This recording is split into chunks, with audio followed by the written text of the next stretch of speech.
আবারও তৎপর জাতীয় মহিলা কমিশন। যাদবপুরে ছাত্রী মৃত্যুর ঘটনায় চিঠি, কলকাতার পুলিশ কমিশনারকে চিঠি পাঠালো জাতীয় মহিলা কমিশন। অ্যাকশন টেকেন রিপোর্ট তলব। আপনাদের আরো একবার জানিয়ে রাখি, আবারও তৎপর জাতীয় মহিলা কমিশন। যাদবপুরে ছাত্রী মৃত্যুর ঘটনায় চিঠি। আমাদের সঙ্গে রয়েছেন প্রতিনিধি রৌনক। সেই চিঠিতে ঠিক কি উল্লেখ করা হয়েছে, কি বলা হয়েছে? জাতীয় মহিলা কমিশনের চেয়ারপারসনের তরফ থেকে চিঠি দেওয়া হয়েছে এবং 3 দিনের মধ্যে অ্যাকশন টেকেন রিপোর্ট তাদেরকে জমা দিতে হবে।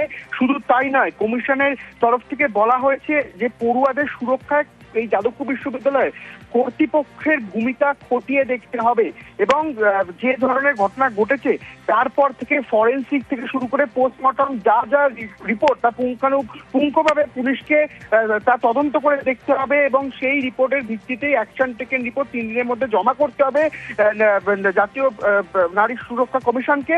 এবং এই যে ঘটনা ঘটেছে তারপর থেকে পুলিশ কি কি পদক্ষেপ নিয়েছে, যে অস্বাভাবিক মৃত্যু মামলা রুজু হয়েছে যেখানে তদন্ত করছে, তদন্ত কোন পথে এগুলো, এছাড়াও যাদবপুর বিশ্ববিদ্যালয়ের কর্তৃপক্ষের এখানে কি ভূমিকা ছিল, কতটা নিরাপত্তা রয়েছে যাদবপুর বিশ্ববিদ্যালয়ে, যে সুরক্ষা প্রদানের কথা বলা হচ্ছে সেই সুরক্ষা কি আদৌ যাদবপুর বিশ্ববিদ্যালয়ের ভেতরে রয়েছে, গোটা বিষয়টি কিন্তু একটা অ্যাকশন টেকিং রিপোর্ট 3 দিনের মধ্যেই পুলিশ কমিশনারকে জমা করতে হবে, এমনটাই কিন্তু জাতীয় মহিলা কমিশনের তরফ থেকে নির্দেশ দেওয়া হয়েছে।